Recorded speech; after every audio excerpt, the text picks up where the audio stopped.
We lived a dream life, a month on a Greek island. Wow, did we have a wonderful time on Poros, Greece. We're going to take you along with us, tell you everything we did, show you where we stayed, how much it all cost, and whether we would recommend you coming here to Poros, Greece. This is Chris, and my name is Steve, and we are EatWalkLearn, and we decided to do a whole month on a Greek island, the island of Poros, Greece, and this just been a real dream for us, a real pleasure. Yeah, so let's get a lay of the land of where Poros is. So we're going to show you a map of Greece, and you can see where Athens is, and you can see where Poros is. Yeah, and it's really close to the mainland. It's about an hour and a half ferry ride from Athens.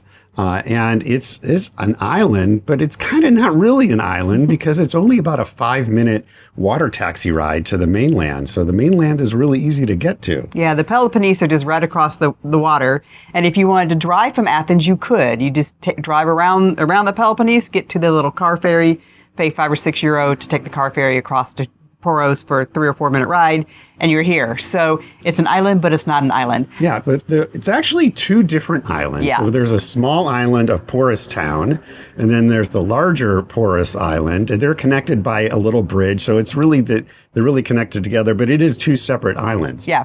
So, and we just loved it because Poros town was kind of the hubbub, and then we lived out on the big island near the beaches. So on the map, you can see the geography of the places, and we really enjoyed our time exploring both parts of Poros, the little island and the big island.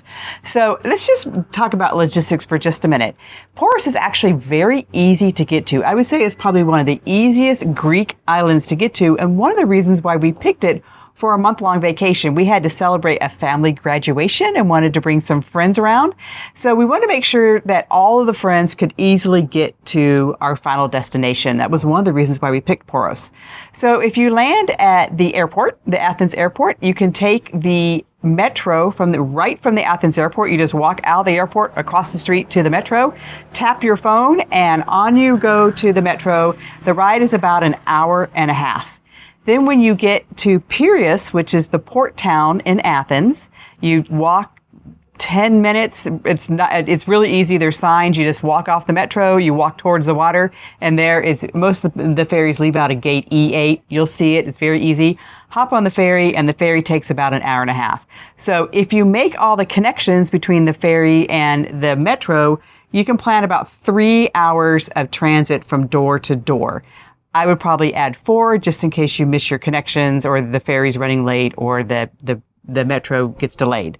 Anyway, so 4 hours from our door at our Airbnb to our gate at the airport. I figure that's a pretty easy way to get to a Greek island. Yeah, and one of the nice things that I like about Poros is that it is very walkable. It's really not that big.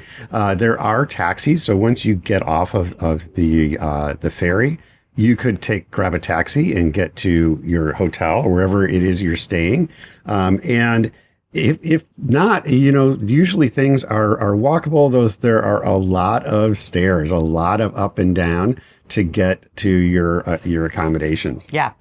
You know what I forgot to add about the ferry and the metro is the metro was about $8 or $9 and the ferry is about $35, $36, about $50 total. I was saying those are prices in euro, about $50 total, 42 or so in euro. And like I said, the metro you can tap on, but the ferry you do need to buy those tickets online. Yeah, but there's other alternatives to get here because that's like per person. You say, well, maybe is there an easier and a more affordable way to do that? Yeah. And yeah, you can get a car and you can just do it by car because, like I said, there is also a car ferry that goes from the mainland onto the Poros Island. So you can drive from the Athens airport. Yeah, and actually we're going to drive from Poros to Athens. We got a car on Discover Cars, paid about €55, for our car, and that includes dropping it off at the Athens airport. So that's a win. Okay. Exactly. So let's talk a little bit about our Airbnb. Yeah. So the reason why we usually get, Steve and I, we usually get a 1-bedroom, maybe a 2-bedroom Airbnb, small, conveniently located, usually in town or something. This particular time, we had different needs. We had 5 or 6 people coming in and out with friends and family and relatives and so on. So we want to make sure that our unit was close to the beach because we had beachgoers that wanted to stay with us, and was big enough and comfortable for all of us. So we're actually sitting on the porch of our unit, and we ended up in Skelly Beach. Do you want to describe Skelly Beach? Yeah, Skelly Beach. So we're staying on the big island of the two islands. So the poorest town is the small island. The big island is much more spread out and close to the beaches because there's at least 5 different places, 5 different beach areas that you can go to on the big island. None of them are on the small island. Right. So the small island's got a lot of conveniences with the fancy restaurants and the port and the fancy boats.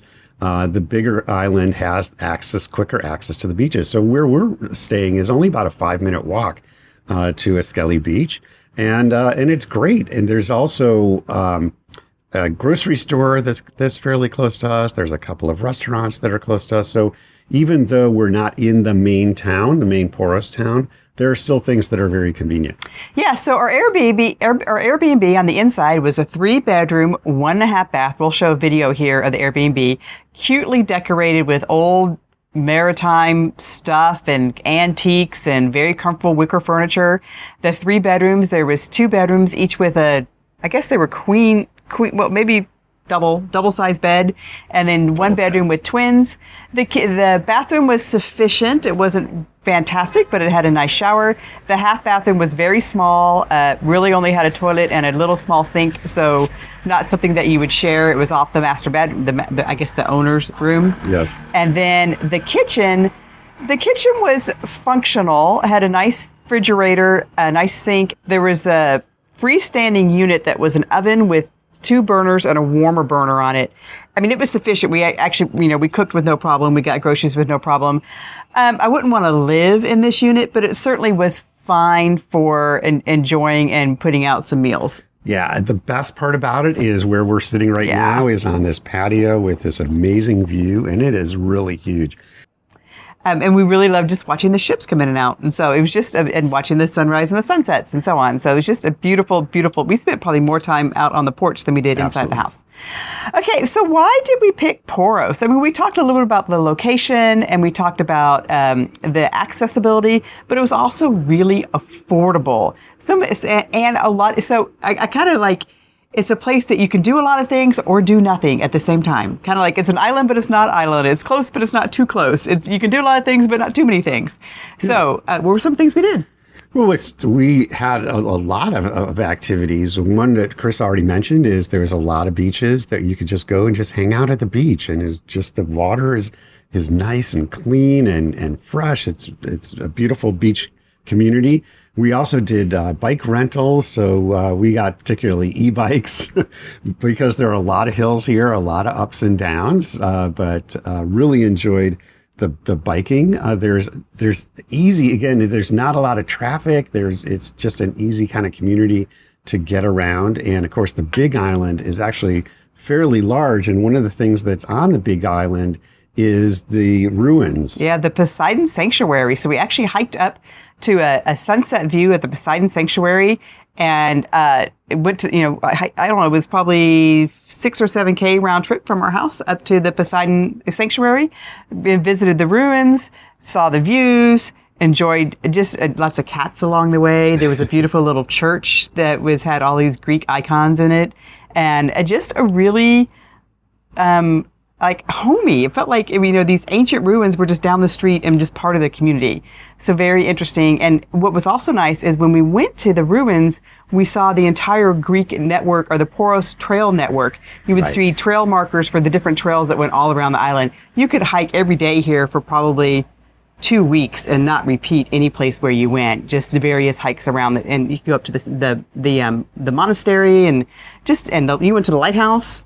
Yeah, the hiking is really great here, and we made some friends. We talked a little about that, about the kind of the expat community here. Made some friends, and I went on a hike one day. We went out to the lighthouse. It was a nice hike. It was really beautiful, walking along the edge and finding all these little hidden bays and on some of the beaches that are a little bit more remote. You're on an island, but it feels like there's a lot of great things to do. And then there's actually several islands nearby. So on one day we got a ferry, went over to Hydra. Hydra is really cute little island. There was a half an hour ferry ride.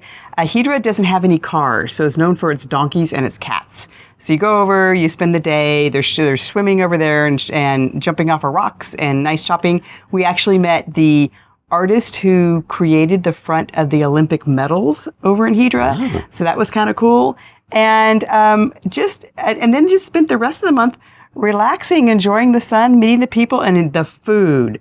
Food, I think if I had to live in one country for the rest of my life because of food, it would either be Mexico or Greece. Yeah, absolutely. And there's plentiful restaurants. I don't want to say that there's a tremendous variety of things because, I don't think you can get Thai food here. But lots of Greek food. But if you enjoy Greek food, some people enjoy fresh seafood. It's so plentiful here. We enjoy all the vegetarian kind of delicacies here that they have. They're really spectacular. And I want to make another point about comparing Poros to Hydra. Hydra is an island, like Chris said. There's no cars there.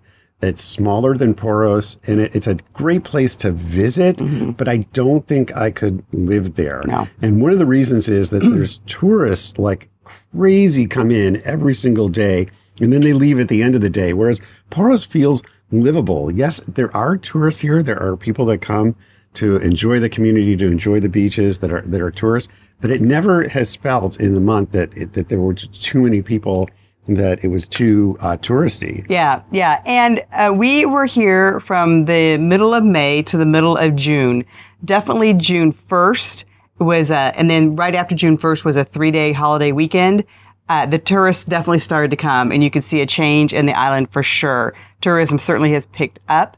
But again, even though there's tourists coming, it's not touristy like where cruise ships drop off people or in Mykonos or Santorini or something. So a very enjoyable, livable location. So we've told you a little bit about this place. So let's talk about our costs and because you can get an idea of really what does it cost to live on a Greek island. Yeah. So our Airbnb, like I said earlier, usually we have our budget is around $2,000 a month for an Airbnb. We increased that because we needed a larger size and the best location. So we paid about 2,600 euro for our Airbnb, and we'll put a link to the Airbnb right down here. But was that 2,600 euro or $2,600? I'm sorry, $2,600. Thank you very much for our time here. Now, you could certainly get something cheaper, and you could probably negotiate a better rate. And if you wanted to live here, I don't think you would pick Airbnb as a way to find a place to live here. You might, you maybe come and meet some people and some landlords and negotiate a rate with them directly for a longer term lease or longer term time period. But the going rate for a month over a Skelly Beach for a 3-bedroom, 1.5 bath was $2,600. So, and then eating out, we did not eat out a lot. We did a lot of coffees and treats, and we did do a couple nice dinners with our family. Steve and I did a lunch over on the local beach. We had a typical vegetarian Greek lunch. He had moussaka and I had an eggplant tomato thing, and it was 15 or 16 euro for a beautiful lunch overlooking the beach. Very affordable, I thought. Nothing seemed expensive or touristy or price gouging because of the season. It just seemed like reasonable, low end of a European prices, low end of the European prices for things. Yeah. Yeah, I felt generally that it was very affordable. This is my feeling. We've been to a lot of high-priced communities, and it felt like this is a place where I could enjoy it and I could sustain. It's sustainable. I could live here for a longer time and not feeling like I was paying island prices. Yeah, and I mean another example is the e-bikes. They were 20 euro per person. We've paid $45 and $50 per bike. So we thought that was a really good price, especially on an island for 20 euro for a bike for the entire day from 7 a.m. or 8 a.m. to 7 p.m. So another good price for that. And then our groceries, I have to say what's interesting is a lot of the sailboats and things that leave Greece come into Poros as their second or third day. So they'll come here and reprovision. So the grocery stores are actually very well stocked for an international market. They're tiny, relatively speaking, but they are very well stocked and affordable. I mean, I don't remember any prices exactly, but nothing seemed like it was gouging. Nothing seemed like it was overpriced. It seemed like reasonable. people live here and buy groceries here and pay local prices. So it did not feel like we were gouged in any way being on an island paying for groceries. So I think so overall our month the amount of money we spent for the month of Poros was about $3,500, which was $2,600 towards the Airbnb. Right. And then we had about $150 in ferry prices back and forth to the different places that we went. Would we recommend this place if you wanted to stay a month on a Greek island? Absolutely. We love it so much. We are actually going to come back maybe later on this year and stay a little bit longer and use it as a base to explore more of Greece. Maybe, maybe not. We'll let you know if that activity happens. And so thank you very much for watching. If you're really interested in how much things cost, we just did a series of videos on what our year cost last year. So right here, you can watch a roundup of everything that we spent for the year and whether we stayed on budget. And then right here, or right here, or right here, or on top of Steve's head, you can see a video about how much our accommodations cost last year. So please let us know if you like our videos. Give us a like, give us a love, share our videos, and we will see you next week.